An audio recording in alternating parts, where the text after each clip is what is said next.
that great city and call out against it, for their evil has come up before me. But Jonah rose to flee to Tarshish from the presence of the Lord. He went down to Joppa and found a ship going to Tarshish.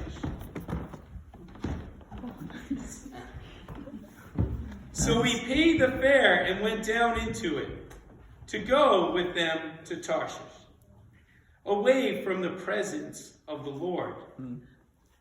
But the Lord hurled a great wind upon the sea, and there was a mighty tempest on the sea, so that the ship threatened to break up.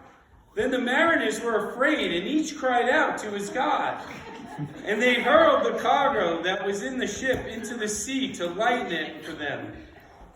But Jonah had gone down into the inner parts of the ship, and had lain down and was fast asleep. So the captain came and said to him, "What do you mean, you sleeper? Arise, call out to your God. Perhaps the God will give a thought to us, that we may not perish." And they said to one another, "Come, let us cast lots, that we may know of those of whose account this evil has come upon us." So they cast lots, and the lot fell on Jonah. Then they said to him, "Tell us on whose account this evil has come upon us. What is your occupation, and where do you come from? What is your country, and of what people are you?" And he said to them, "I am a Hebrew, and I fear the Lord, the God of heaven, who made the sea and the dry land." Then the men were exceedingly afraid and said to him, "What is this that you have done?" For the men knew that he was fleeing from the presence of the Lord, because he had told them. Then they said to him, "What shall we do to you, that the sea may quiet down for us?" For the sea grew more and more tempestuous. He said to them, "Pick me up and hurl me out into the sea. Then the sea will quiet down for you. For I know it is because of me that this great tempest has come upon you." Nevertheless, the men rowed hard to get back to dry land. But they could not, for the sea grew more and more tempestuous against them. Therefore they called out to the Lord, "O Lord, let us not perish for this man's life, and lay not on us innocent blood. For you, O Lord, have done as it pleased you." So they picked up Jonah and hurled him into the sea. Nice. And the sea, Chris has been wanting to do that for years. And the sea ceased from its raging. Then the men feared the Lord exceedingly, and they offered sacrifice to the Lord and made vows. And the Lord appointed a great fish to swallow up Jonah. And Jonah Nice. The Lord appointed a great fish to swallow up Jonah. And Jonah was in the belly of the fish 3 days and 3 nights.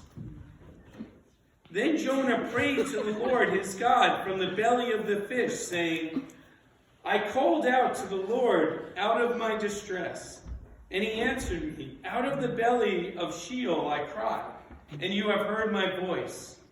For you cast me into the deep, into the heart of the sea, and the flood surrounded me. All your waves and your billows passed over me. Then I said, I am driven away from your sight. Yet I shall look again upon your holy temple. The waters closed in over me to take my life. The deep surrounded me. Weeds were wrapped around my head. At the roots of the mountains, I went down to the land whose bars closed upon me forever. Yet you brought up my life from the pit. O Lord my God, when my life was fainting away, I remembered you, Lord, and my prayer came to you into your holy temple. those who pay regard to vain idols for the sake of their steadfast love. But I, with the voice of thanksgiving, will sacrifice to you what I have vowed. I will pay salvation. I will pay. Salvation belongs to the Lord. And the Lord spoke to the fish, and it vomited Jonah out upon the dry land. Then the word of the Lord came to Jonah the second time, saying, Arise, go to Nineveh, that great city, and call out against it the message that I tell you. So Jonah arose and went to Nineveh according to the word of the Lord. Now Nineveh was an exceedingly great city, 3 days' journey in breadth. Jonah began to go into the city, going a day's journey, and he called out, Yet 40 days, and Nineveh shall be overthrown. And the people of Nineveh believed. They called for a fast and put on sackcloth, from the greatest of them to the least of them. The word reached the king of Nineveh, and he rose from the throne, removed his robe, covered himself with sackcloth, and sat in ashes. And he issued a proclamation and published through Nineveh by the decree of the king and his nobles. Let neither man nor beast, herd nor flock taste anything. Let them not feed or drink water, but let man and beast be covered with sackcloth, and let them call out mighty to God. Let everyone turn from his evil way and from the violence that is in his hands. Who knows? God may turn and relent, and turn from his fierce anger, so that we may not perish. When God saw what they did, how they turned from their evil way, God relented of the disaster that he had said he would do to them. And he did it, and he did not do it. But it displeased Jonah exceedingly, and he was angry. And he prayed to the Lord and said, O Lord, is not this what I said when I was yet in my country? That it is why I made haste to flee to Tarshish? For I knew that you are a gracious God and merciful, slow to anger, and abounding in steadfast love, and relenting from disaster. Therefore now, O Lord, please take my life from me. For it is better for me to die than to live.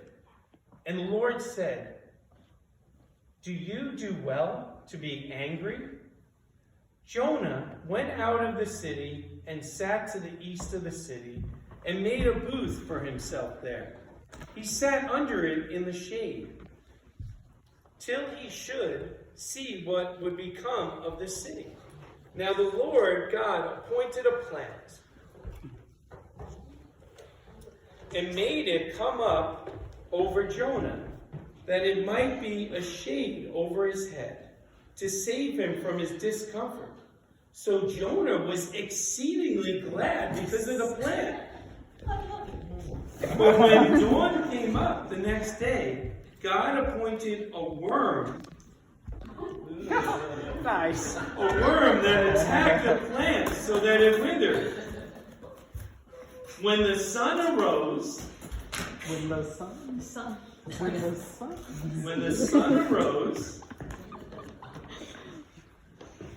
God appointed a scorching east wind, and the sun beat down on the head of Jonah, so that he was faint.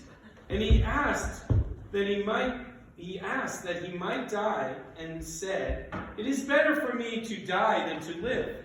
But God said to Jonah, Do you do well to be angry for the plant?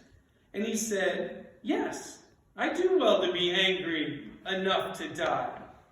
And the Lord said, You pity the plant for which you did not labor, nor did you make it grow, which came into being in a night and perished in a night. And should not I pity Nineveh, that great city in which there are more than 120,000 persons who do not know their right hand from their left, and also much cattle? Thank you, guys.